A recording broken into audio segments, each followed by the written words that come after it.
भारत में उतरा रूस का घातक फाइटर जेट Su-57। क्या है इसकी अहमियत?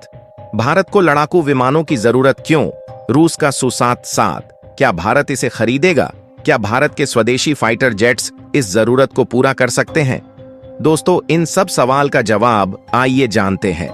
इस वीडियो में हाल ही में खबरें आ रही हैं कि रूस का सबसे आधुनिक और घातक फाइटर जेट Su-57 भारत के बेंगलुरु में लैंड कर चुका है। यह फाइटर जेट रूस की 5वीं पीढ़ी का स्टेल्थ लड़ाकू विमान है, जिसे दुनिया के सबसे एडवांस्ड विमानों में गिना जाता है। इस लैंडिंग का संबंध भारत में होने वाले एरो इंडिया शो से है, जिसमें अमेरिका का F-35 और रूस का Su-57 प्रदर्शित किए जाने वाले थे। सूत्रों के अनुसार रूस ने भारत को Su-57 को लेकर एक आकर्षक प्रस्ताव दिया है।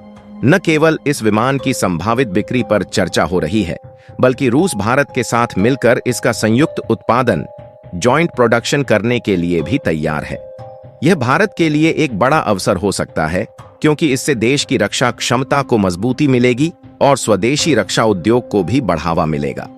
भारतीय वायुसेना को अपनी सामरिक क्षमताओं को मजबूत बनाए रखने के लिए अतिरिक्त फाइटर जेट्स की जरूरत है। आदर्श रूप से भारत के पास 42 स्क्वाड्रन होने चाहिए, लेकिन मौजूदा समय में यह संख्या 31 स्क्वाड्रन तक सीमित है। प्रत्येक स्क्वाड्रन में 18 से 24 फाइटर जेट्स होते हैं और इन्हें देश के अलग अलग हिस्सों में तैनात किया जाता है, ताकि किसी भी संभावित खतरे से तुरंत निपटा जा सके। रूस के इस प्रस्ताव के बाद अब यह देखना दिलचस्प होगा कि भारत इस सौदे को लेकर क्या निर्णय लेता है। यदि यह समझौता आगे बढ़ता है, तो भारत को एक super advanced stealth fighter jet मिलेगा, जिससे उसकी वायुसेना को नई ताकत मिलेगी। हालांकि भारत अभी अन्य देशों के विकल्पों पर भी विचार कर रहा है, जिसमें अमेरिका का F-35 और स्वदेशी AMCA प्रोजेक्ट शामिल हैं। Su-57 का भारत में उतरना और रूस का संयुक्त उत्पादन का प्रस्ताव एक महत्वपूर्ण रक्षा विकास है। इससे भारत को अपनी वायुसेना को मजबूत करने का एक शानदार मौका मिल सकता है।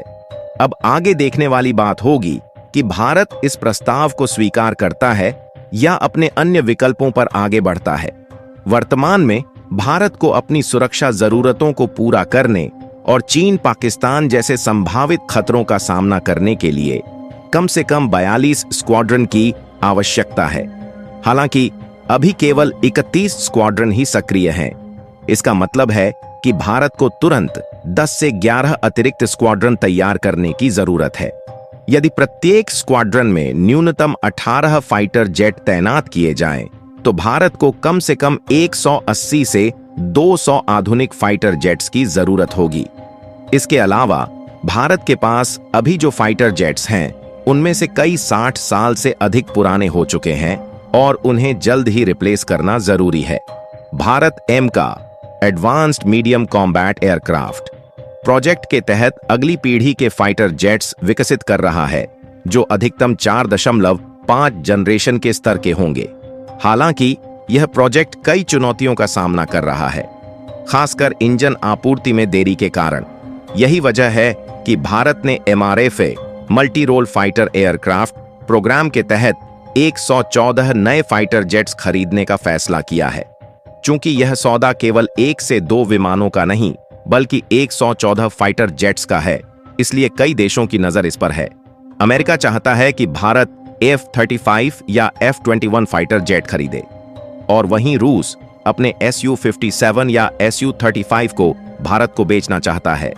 फ्रांस भी लाइन में लगा हुआ है, वह अपने रफाल जेट्स को भारत को देने के लिए जोर दे रहा है। इस सौदे को हासिल करने के लिए अमेरिका, रूस और फ्रांस आपस में कड़ी प्रतिस्पर्धा कर रहे हैं। अब तक की परिस्थितियों को देखते हुए ऐसा लग रहा है कि इस प्रतिस्पर्धा में रूस आगे निकल सकता है। भारत में जल्द ही एरो इंडिया शो आयोजित होने वाला है, जिसमें कई विदेशी रक्षा कंपनियां अपने फाइटर जेट्स का प्रदर्शन करेंगी। इस शो में रूस का Su-57 और अमेरिका का F-35 भी शामिल होंगे। भारत इन जेट्स का मूल्यांकन करेगा और तय करेगा कि कौन सा विमान वायुसेना के लिए सबसे उपयुक्त रहेगा। भारत के पास अपनी वायुसेना को मजबूत करने के लिए कई विकल्प मौजूद हैं। हालांकि यह देखना दिलचस्प होगा कि भारत स्वदेशी उत्पादन को प्राथमिकता देता है या विदेशी जेट्स खरीदने का फैसला करता है। मौजूदा स्थिति को देखते हुए रूस इस सौदे को पाने की दौड़ में सबसे आगे नजर आ रहा है। रूस ने एरो इंडिया शो से पहले ही अपनी 5वीं पीढ़ी का Su-57 stealth fighter jet Bharat भेज दिया है और जल्द ही यह भारत में उड़ान भी भरने वाला है। इस खबर ने दुनिया भर में हलचल मचा दी है, क्योंकि यह पहली बार है जब यह एडवांस्ड फाइटर जेट भारत में देखा जा रहा है। रूस ने न सिर्फ भारत को Su-57 खरीदने का प्रस्ताव दिया है, बल्कि इससे भी आगे बढ़कर इस फाइटर जेट की प्रोडक्शन लाइन भारत में स्थापित करने की पेशकश की है। यदि यह डील होती है तो Su-57 का उत्पादन भारत में ही भारतीय कंपनियों के सहयोग से किया जाएगा। यह भारत के रक्षा क्षेत्र और मेक इन इंडिया अभियान के लिए एक बड़ा अवसर हो सकता है। हालांकि Su-57 एक 5th generation stealth fighter jet है, लेकिन कुछ विशेषज्ञों का मानना है कि इसकी स्टेल्थ तकनीक उतनी प्रभावी नहीं है जितनी अमेरिकी F-35 की है। इसके कारण यह रडार की पकड़ में आ सकता है, जो भारत के लिए चिंता का विषय हो सकता है। फैसला चाहे जो भी हो, लेकिन इतना तय है कि रूस का यह ऑफर भारत के लिए रणनीतिक रूप से बहुत महत्वपूर्ण हो सकता है। रूस ने भारत को अपने Su-57 5th generation stealth fighter jet के लिए एक बड़ा प्रस्ताव दिया है। इसमें भारत को सिर्फ यह विमान खरीदने का मौका नहीं मिल रहा, बल्कि रूस इसे 100% स्टेल्थ बनाने के लिए नया इंजन भी लगाने को तैयार है। मौजूदा Su-57 का इंजन स्टेल्थ तकनीक पर आधारित नहीं है, जिससे यह रडार की पकड़ में आ सकता है। हालांकि रूस ने एक नया और ज्यादा ताकतवर इंजन तैयार किया है, जिसे Su-57 में लगाने की योजना है। इस प्रक्रिया में 2 से 2.5 साल लग सकते हैं, लेकिन रूस भारत के लिए इसे तेज करने के लिए तैयार है ताकि भारत को संपूर्ण स्टेल्थ फाइटर जेट मिल सके। पहले Su-57 की कीमत 100 से 120 मिलियन डॉलर रखी गई थी, जो अमेरिका के F-35 के बराबर थी। लेकिन अब अमेरिका ने अपनी F-35 की उत्पादन क्षमता बढ़ाकर इसकी कीमत 78 मिलियन डॉलर तक कम कर दी है। रूस भी अब सुसाथी को इसी कीमत पर भारत को देने को तैयार है। रूस केवल सुसाथी देने तक सीमित नहीं है, बल्कि वह भारत के AMACA advanced medium combat aircraft project में भी सहयोग करने को तैयार है।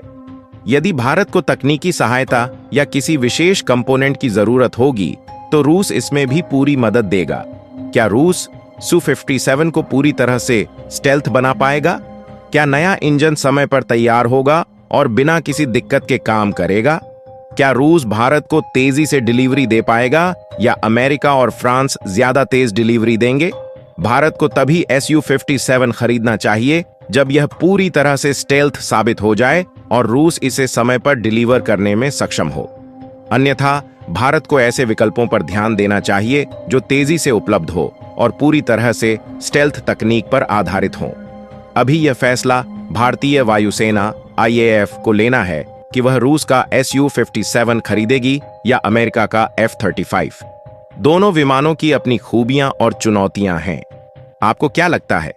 क्या भारत को Su-57 लेना चाहिए, जो रूस भारत में ही इसका उत्पादन करने का प्रस्ताव दे रहा है, या फिर F-33, जो पहले से ही एक सिद्ध स्टेल्थ फाइटर है?